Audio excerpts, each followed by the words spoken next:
Hi everyone, welcome back to my channel. Today I want to talk about the full moon that we're going to have on Sunday, June 4th, in a nakshatra called Jyeshta in the sign of Scorpio. But before I get into that, I also want to say I will be talking about the sidereal or astronomical placements as used in Vedic astrology. If you're new to my channel, hi! I'm RoseAnna. I'm a Vedic astrologer talking about planetary transits and new and full moon updates. So if you're interested in that, you can subscribe below. Jyeshta is the 18th nakshatra that fully resides within the sign of Scorpio. It's actually the last nakshatra before Scorpio turns into Sagittarius. So it's a nakshatra that deals very much with emotional transformation and coming to grips with the fact that we cannot control everything or control the people in our lives, and that we have to surrender in order for us to continue into Sagittarius and on the path of finding a new direction, often a new spiritual direction or something that resides with our resonates with our inner truth. And so Jyeshta is also called the elder star or the chief star, and this is because Jyeshta is often depicted as an older woman. And in the story of the all of the nakshatra each represent one of the moon's wives, and one of those 27 wives is Jyeshta. And so Jyeshta is the elder woman, and therefore also the wife that the moon neglects, or that the moon is not really that interested in. So she's almost like a woman scorned, you might say. And Jyeshta also gets her revenge on the moon in that case, and this is linked to the story about the moon being cursed to wane and wax, and never to be able to only be in its full light all the time. So but that's another story. But in any case, Jyeshta is this elder woman. I'm thinking of the hag.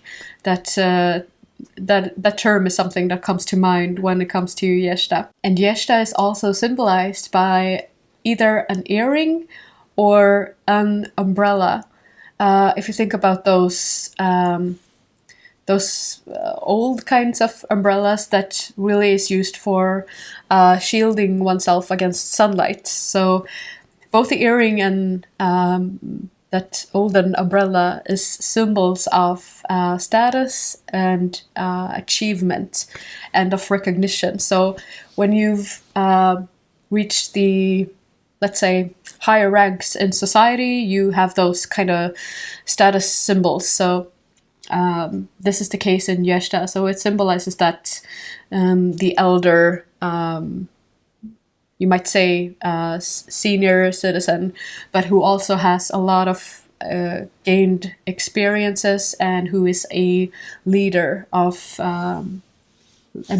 people, let's say. Each nakshatra is also linked to a specific deity or a cosmic influence, and in the case of Jyeshta, this is Indra, the king of gods. Or Indra was elevated to the title of the king of gods once he had defeated the demon 𝗃𝒧𝒏, who stole all the water from the earth. And then what is interesting about Indra, or because Indra is also considered a god that fell from grace, and this is because eventually his success and his material gains, it went to his head, and so he fell from grace due to his excessive pride and boastfulness, let's say. And so this is also something that correlates to the theme of Jyeshta, because here we are on that stage in our soul's journey where we have to surrender our materialistic desires and materialistic gains, let's say, in order to get in touch with our inner truth, and to then eventually, as we cross over into Sagittarius, we sort of seek a new purpose, or a new spiritual, you might say, spiritual goal. And so, because Sagittarius is more concerned with finding purpose, divine purpose, you might say, or seeking a new goal. So, but first we must sort of shed our skin in a way, and rise anew. So, and this is that big point of transformation between the signs that Jyeshta leads up to in the cosmic wheel. So eventually we have to come to terms with the fact that the material gains or material success we have gained in this life eventually will all be lost to us, in a way. So it's important that our outer world and our inner world match, if you know what I mean. So that everything that we accomplish in the material realms means a lot more if it's in congruence with our inner truth and our inner path, or the path that we want to be on. So it's about coming to the coming closer to the realization about what really matters, or what really holds value, you might say, in our life as well. The planetary ruler for Indra is Mercury, and because we're in the sign of Scorpio that is ruled by the planet Mars, there's an influence of the combined Mercury and Mars energy here. So this creates a very analytical, logical thinking mind, strong intellect, perhaps also a strong intuition, as we're in the sign of Scorpio. That's really those deep, shielded emotions. And also, in a way, you might say that inner knowing that can be found here. And the shadow side to the Mars-Mercury influence, you might say, is that it could also create a very a strong analytical mind that's interested in partaking in, intellectual battles, you might say, or winning arguments. That's very forceful intellect, but that's kind of competitive also. So, but another aspect of it is as well, and especially because Jyeshta is this elder, wiser woman, or that the hag. So Mercury and Mars together here in Scorpio, that also relates to being that kind of spiritual warrior that defends the underdog, or that defends those in a weaker position. So I always get this image in my mind of, like an elder woman that's like an older medicine woman that is sort of a go-to woman for anyone who's suffering, or that needs that strong,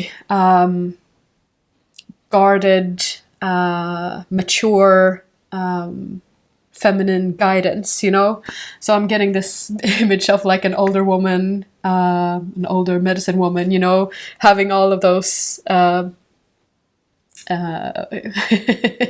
all of those not suffering people, what would you say, all of those help seekers, in her warm embrace, sort of. That's an image I'm getting in my mind. So there's this influence here also of wanting to be a defender of those who are weaker, you might say. And there's really this also this no bullshit kind of energy where you can't cheat a cheater, if you know what I mean. So there's this also this what would you say, fearlessness or drive to go deeper into the either the mysteries of life or even into occult wisdom. There's no fear of that deeper aspect of life here, and that strong sense of a strong intuition or that sixth sense that could be found here. Another interesting occurrence about this full moon is that as the moon will be full in Scorpio, its sign of debilitation, we also have Mars currently transiting Cancer, which is Mars' sign of debilitation. So Moon and Mars have, they're in each other's sign, both being debilitated. So the way I see it, this can really heighten that feeling of Mars being debilitated in Cancer as well during this full moon, which could mean that it could be kind of a lot of pressure on our emotions, meaning we might be more, not more competitive, but more stingy, more reactive, more easily triggered perhaps than usual. And it could also mean that we might feel rather restless during this full moon as well, that inner restlessness. So this would not be the best time, I'd say, to engage in any conflicts or argumentations or arguments. Rather put that off until after the full moon, I would say. Another aspect is that also Saturn will be casting its stern gaze on the full moon with because it will receive the special aspect of Saturn.